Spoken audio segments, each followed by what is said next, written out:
C'est une expédition des abatteurs de palmiers à huile.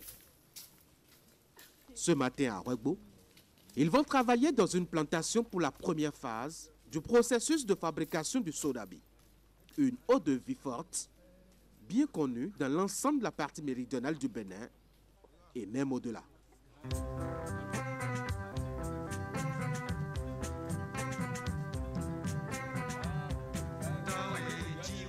Après une demi-douzaine de kilomètres de marche, voici l'équipe au pied du premier arbre choisi.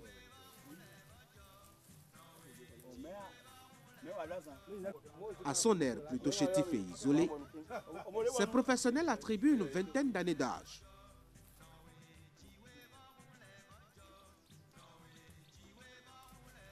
De quoi en tirer la sève de bonne qualité pour la fabrication du sodabi de bonne facture. Avant que le dieu ne se mette à l'œuvre, il éprouve l'arbre comme un adversaire et projette ce qui va se passer.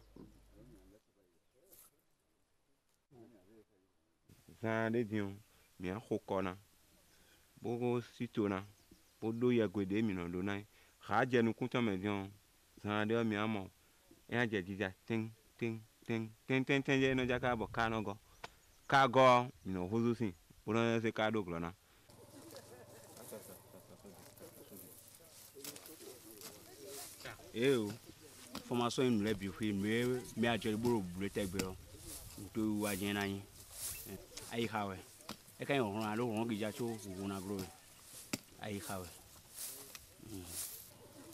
les dépend des diarrhées mais comment nous tout un attend au terrain non le corps au tas diano clos et dépend où est doué nous mais moi un terrain et tout est bloqué et bloqué comment oui qu'on nous prend ton bon.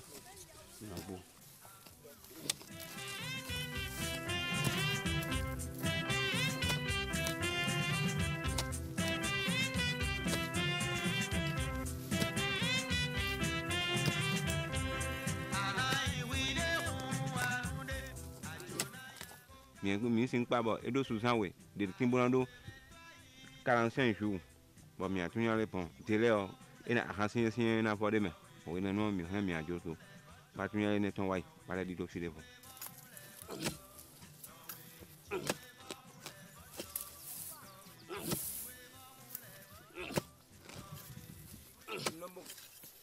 on il faut nous signer ça de ouais ai racine ça ouais a jouer bel sous camion mau chomi bon mai sin te bon we je me de ju e wa ni de ya ho fi po mo ja so to di ma wo jan ni nu bi wa mi no yoro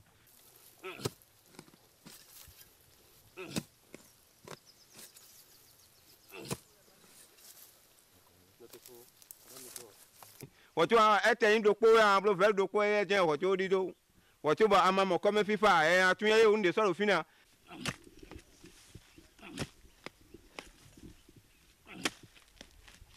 aso bien e o me kun aso ne mi yo e de do fonjiran le gan mi no yi bo e de no tun aso bien mi bo mi o pa tin mo so kan nu e bo e no blodo mi bo e no cha lo mi tan ji pe bo mi so wa so na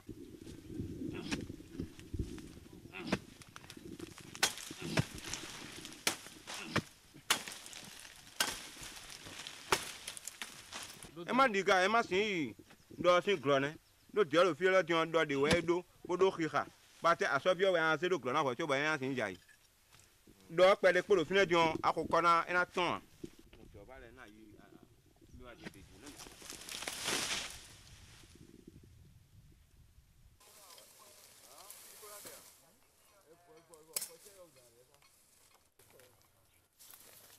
din no te din ko ko ni de ta si da si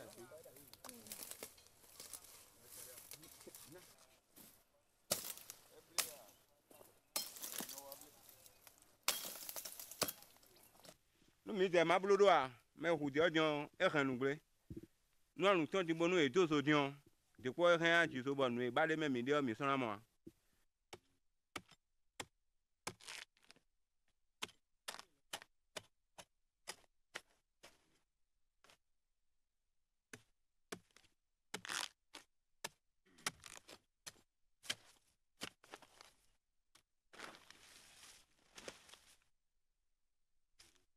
5 gars gbandion. Ancien les 5 gros moi. Amayo bliblo. Aso vie lo dion na biome lo gros. Aje kwipa ji san de pon wa fula na biome. Wa fula biome nu e ba de odi an so na mo. E la je kin ko e komeji.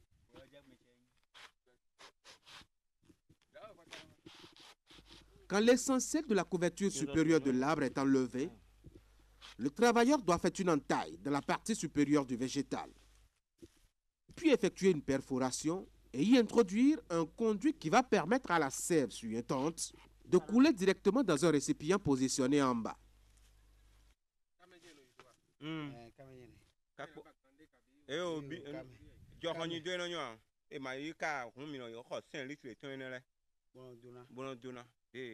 Il a monté go Saint-Luc et là il m'y a quoi. Blolé bonnet mais on a blolé. Au blolé. Bodido. Nous tu vois ja en biome. Ama blo mo ajija en biome. Dia blo mo dion jija so biome a. Mo atunyale atanda gbe na yi emi do finene. Ne.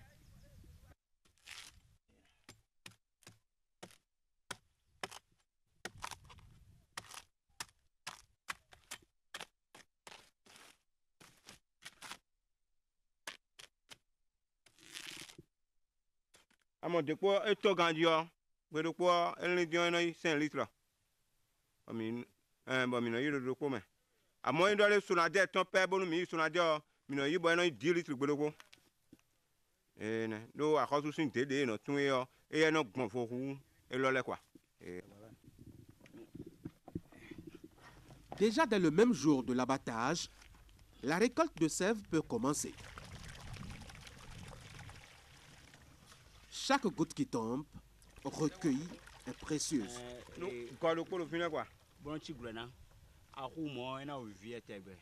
Pour chaque arbre qui sera abattu, le processus sera le même.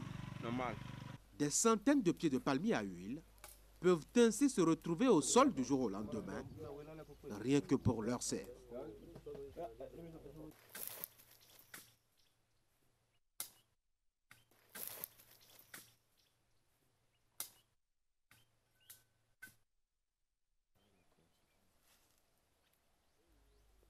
La récolte se fait chaque jour, où il faut passer le matin pour vider le récipient et le soir pour vérifier et le repositionner pour le lendemain matin. Les arbres abattus la veille ont déjà coulé plusieurs litres de leur sève.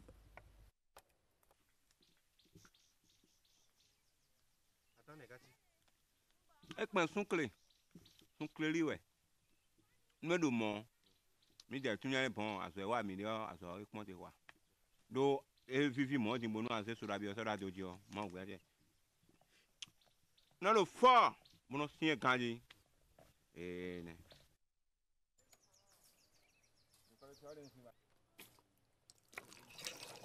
Des centaines de litres de liquide précieux sont alors ainsi recueillis chaque jour. Bidon mama we binu tiro jijawe nu kan sa zo wa mi dio nu adole mi aro lo le kro dion ama azo mi ton no su pope dio e agbe kwa je ko sala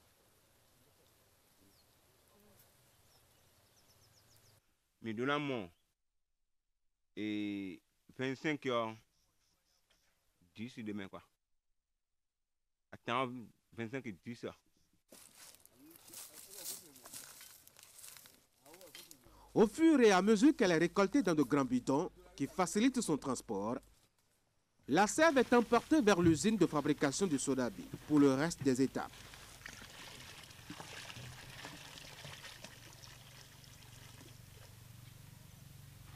Le précieux liquide ainsi recueilli passe à un conditionnement qui favorise sa fermentation. Ici, on utilise les moyens de bord et des techniques assez singulières pour profiter de la chaleur qui participe à la fermentation. Quoi mi amo lo la dion akwa mi o ko ya lo la yo lo le kon te pare egbe dion 60 mi we loko de mi ma sin le do 60 mi o bo so ko loko na ta se lo dion yo ko loko 6 mi ni bo we ko ta se bo kun to le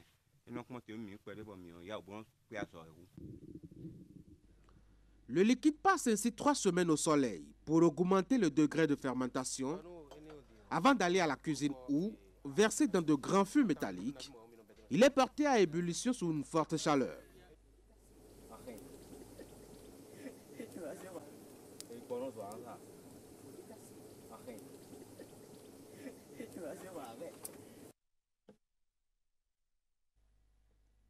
De l'autre côté du dispositif, des conduits de fer pour recueillir la vapeur pendant l'ébullition.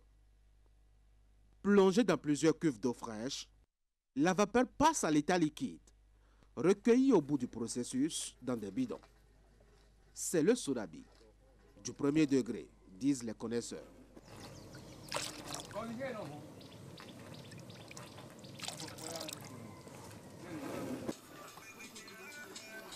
L'alcool recueilli à ce stade est à très forte dose.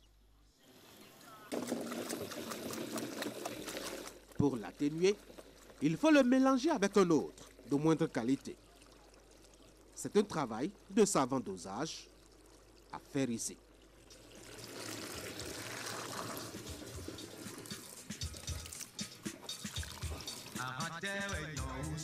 Oh,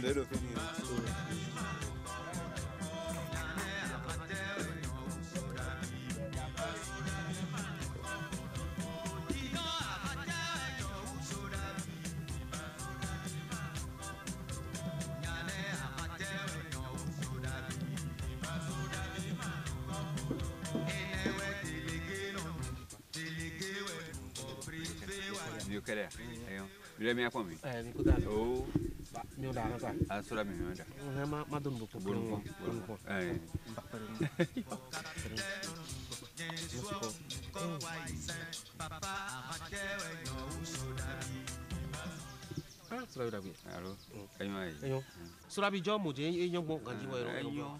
Nu ede me o. Lo mi bia so. Ah, e ya dai mi o ikwero me ro si. Wona khoti. Wona pa. Eton mi bia kan eton je nu. Ba mo le mi to pere. Bo dion lo. Dion, mi de dion mi aje mi si ni. Mi so eno iko o dion di. Dion ne mi ko no ko bon, mi no ko do poro podo te akabe kantin mi no ko. Lo ko mi akado. E temi 500 mi akado ji, temi lo mi akado. Pra mi 500 mi akado, pra mi 500. Wa pra mi lo. Bon, ne mi ko no pon de bon mo no ko, bon do na ko. Mi akon han na kon yi. So da atan le na kon bo so da mi atan mi akon. Klo ton me we ri aka gari. Gari ko pro mi akon. E me do de mi. Mi do ndo me di. O da si me po bo jivi, po bo bloko le po. Eyan. Aja don mi be sin akabe. Kro kan go si. Be aja don. So wa filo ko filo pe gban nku emo. Lo ko gba ton le be aso yi. Me ri atan yi we o, eno ikwe. Ai. Me do atan yi, me do han pa eno ikwe, me no ya tan yi eno ikwe. Aso ko do no ya. Me do han le eno ikwe. So na ke ho. Aso yi mi wa. Bon, azan ko mo kaka dion. Eno ton gozo e. Mi no mo ko re. Gozo. Eno na mi. Attendez soit et non Satan mais là a commis akabi mais no pe no akho you know je no acho no fili ba yi mi si ba acho no fili but de po kon da tan na bi mo da tan eno de no de tenwe eno de aton yo vodia we no de suko yo vodia na mo eno de afoton mo uno le gre o eno da mi ko lulu mi azena me gre me bo na lulu we eno da mi o fini. Bon, dès qu'on a, ça vient de mon apoto le pouvait qu'on y avait tout vénère. Nous étions là. Mais d'ailleurs, on donne. Un méga saisi. Il n'a pas c'est tout, mais à mon beaucoup. Mais il m'a dit tout le randa, vous pointez randa là. Il n'a rien comme il t'anglais. Et nous avons été à moi, tout, quoi va me dire, à mon quoi, moi, comment il est, Jean-Yves Bon, comme m'a dit. À rien à moi, attends. À rien à moi, attends. Bon, mais quand sera bien dans ça, il te peut dire ouvert tes cadres là. Ouvert mais na qui encore. Pas de randa, na Kenya au film. Et même à quoi taille au final dia. Et là la tena ko. Même na qui. Oh, à cause de dans le petit. Voilà, et au sera bien dans di. Bon, na balo ko bu dans le petit petit. On termine bien ita. Même bien yo. En folle mais do. Toi mais dia. fɔlɛ mɛ lɛ ɔ ɛsɛ yina sana kimi lo mi dɛrɛ ma sɔrɔ dɔn mɛ ne ma sɔrɔ dɔn ɛdɔ fɔ ayi bɔ yina sana kimi lo na kimi afili nɛ to tɛmɛ de bɔ hɔya kɔ fɔ yina kpe wɛ yina ma sɔrɔ kami lo fi nɛ. azɔ nyɔbɔ fimi tɔn bolo wa. fitse na bolo e fitse na wòle jɔkulu mɔ fitse nɛ e na fi nɛ da ba lɛ e ma bolo e jɔkulu. pourquoi. kɔɛ diɲɛ dɛmɛ sɔn wa. ah mi na dun de bɛ. hun mi kɔ moto gba kari bo. e y'o kɔ moto kun wa àwọn bolo ko e tɛ bolo bɛ e ɲɔni mi. mɛ o ko ten mi yàn sɛ bi ɔda zɔmɛ yi. biye bi y'a sɔrɔ e bɛ. ɛ bi y'a zɔmɛ tɔmɔna da sɔrɔ bi. ɛ da sɔrɔ bi. ɛ tiɲɛ n'o ye. hami yɔrɔ ka sɔrɔ hami. yɔrɔ da bi. banyima amu jɛ ikpo yi ayi masa yɛ kɔ funu n do koe ŋu koe nɔ igbɛtɔ wɔ yɛnɔ ku ŋu alo koe do wa tuma de mi aku. ɛ yɔ tiɲɛ n'o ye merci beaucoup. bon e de suko jɛ sira bi nu ji ya. ɛ o e ko jɛ na jɛ nu ji. e ko kɔni cogo na jɛ nu ji. anu sora di yan. e yɛrɛ mi anu. e dɔ mi anu.